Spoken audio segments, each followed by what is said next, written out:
Okay, yeah, let's form a new type of squad, if and or, yeah, and or if not, extra geeks. Yeah, yeah, ha. Maybe that should be an X-aces, no type of output, yeah. Ha. What do you think that ha instruction would do? Yeah, ha. So I type in ha, EAX, and then, like, or X25, what would that do? Yeah, his face is hoppers. Okay, here are a couple examples, okay? I'm going to start with a hammer. What is the correct application of a hammer? Well, what people normally do who use hammers correctly is first we have a need that is propagated to assignment which is satisfied correctly by use of a hammer. In other words, hammers are not used unless one has already prepared a surface and ideally has procured necessary fasteners. See, the hammer comes into play. The hammer has application after woodworking. And frankly, after deciding to fasten something together. So first there's woodworking, then there's a need for fastening, and then there's a hammer. See, outside of woodworking, hammers tend to be problematic. In which case, you might not even be called hammers, so they were called sledges, which serve similar functions, but are different enough in understanding that those are not sledges, or, yeah, I don't know, yeah, tuning forks.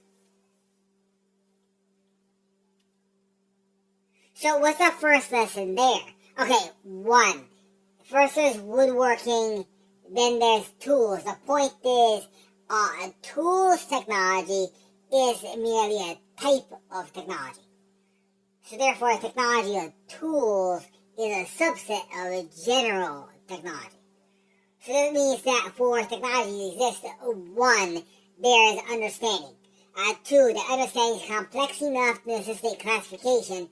And 3, those classifications must be aligned with the way the technology is used. Okay, now that I made this all of technology pretty complicated, now we can start to define computer technology in a way that might make sense.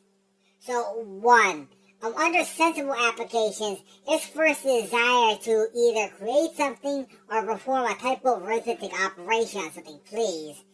And then the computer is used.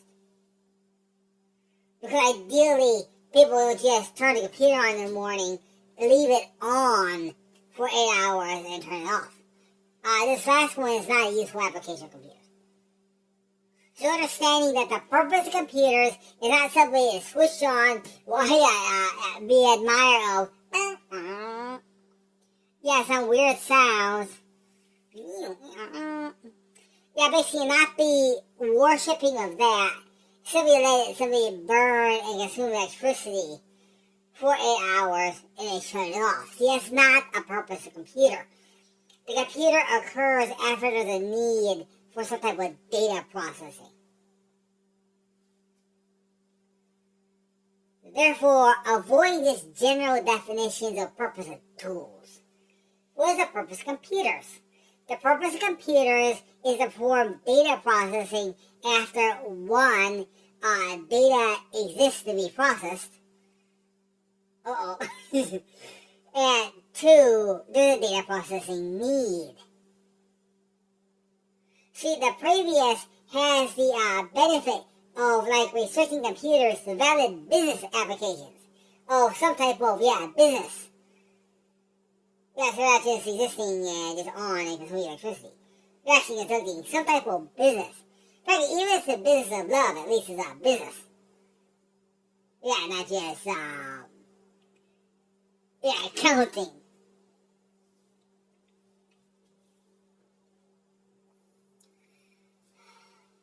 Okay, now that I have framed computers, and that hopefully basically means that any discussion or purpose of computers is subservient to discussion of how those computers actually work.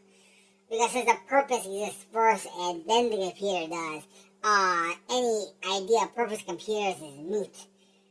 Because that's larger, encompasses larger things such as, oh, I don't know, the home office, or even like the office building, which is larger than computers. Most people like to discuss computers in terms of applications. That is complicated if you're suddenly responsible for something like the Windows operating system.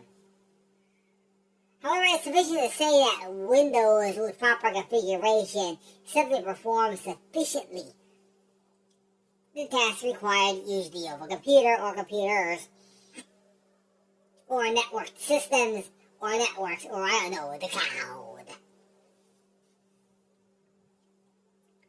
Given that these systems tend to work and that our simply required as a given, that replacing it is not practical. Let's just say that. Replacing it is not practical. Windows ideally continues to exist in its existing versions.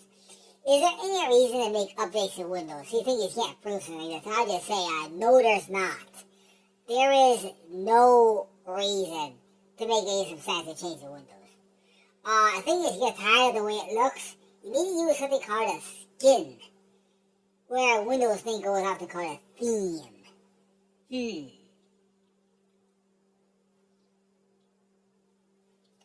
I would simply state that there's an appropriate use for intelligent systems, like there's at least one appropriate use. Problem is, for every appropriate use, one can easily probably think of like 20 or 30 not appropriate uses. Let's see if we can do that. Let's see if we can think of 2 appropriate uses, and then after each one, see if we can list 30 inappropriate uses for, advanced information technology analysis systems. Okay, let's start with 1. Okay. What's the appropriate use for something that can automatically talk? Well, one appropriate use is to automatically answer the phone. Okay, so now, this thing, I can list 30 illegal applications of that immediately, bar it to a certain type of classification. Like, for example, you really don't want AI, telling you your prognosis. Or AI telling you, what to do about your stain that you can't remove off your car seat. So that's at least 2, and of course, you get worse from there. Okay, 2. Was there a valid application for AI? Whether a valid application for AI is very possibly assisting in the accommodation of information. Okay, so let's see if we can test some types of AI and see how useful they are in certain things. So we'll go ahead and pull up here, the Word of God. Let's see what happens if the Word of God is read using a certain type of AI.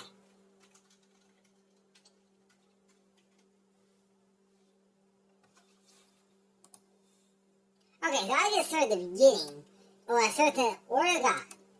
And let's see what happens when this Word of God is read with a certain type of AI. Here we go. Capital I-N space T-H-E space B-E-G-I-N. See, it's obvious that's not a correct way to process anything. The point there is that they're correct outputs of AI. Start there. Yeah, they're correct outputs of AI. And for every correct output of AI, there's at least one, probably more than that, incorrect output of AI. Yeah, so there are correct applications of AI. And those in which is not desirable. SORRY. Return line feed. Tab. So, in other words, computers are used for word processing too. Now, imagine this. There are 2 ways to work that little ignition button in the car. You see, a standard way is you push the button, push, and then the car starts. See, that's the normal way to start certain types of luxury automobile. And now, there's another way you could do it. I mean, what you could do is you could put this, cloth cover on top of it, and then cover that with this, little plastic door that can move out of the way. And you can put this little padlock on the door, and then you can basically put this little padlock solving kit, adjacent to it. And it's already going to contain several cards that you can now play a little game of certain types of, understanding your cards Jenga in 4D. And once you finally understand that, and awards you the key, and then you can go over to pickup over at Circuit City, obtain a key, and you go home in your car, finally turn your car on with the car that you just pushed home, with your bare hands. The previous is known as a programming language C.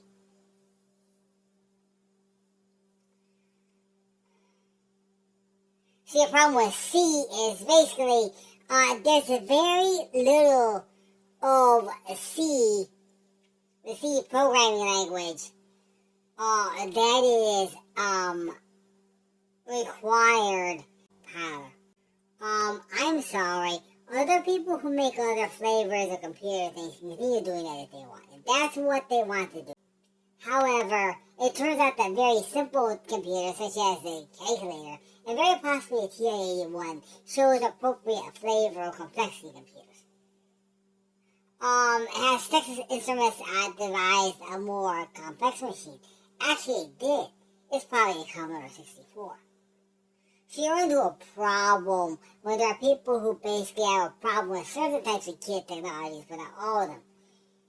But you might have an additional problem if they then start to run, Google Home, simply so they have to do kid action or turn on the light.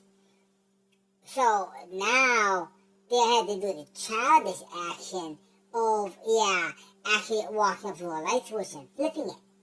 No, they cannot do the adult action of walking into the room. I will say it again.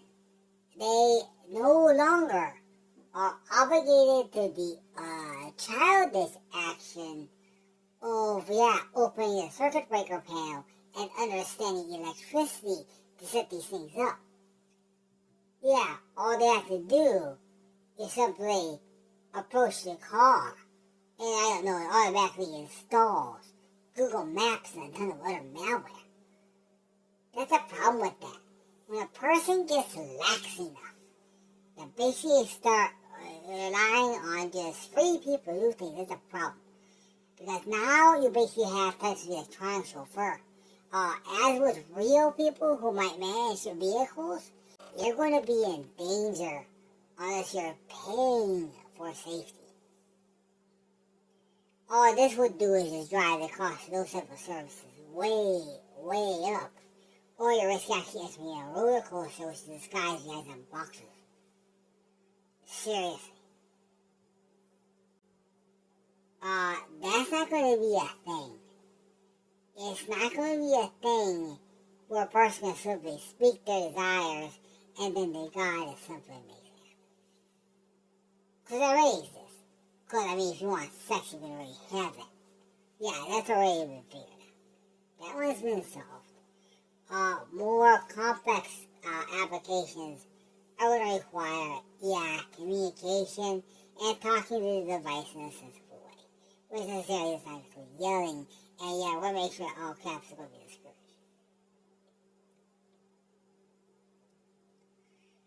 Your little problem, if somebody has a problem with, for example, entering a suggestion command, such as send email to, the boss.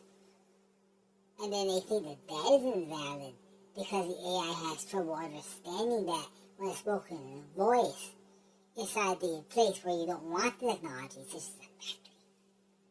such as a factory. You now have a different thing in a factory, nothing's going to change. Not going to be any changes, really any time, in certain types of industrial manufacturing. But those changes are required, they become their own technologies, their own technology categories.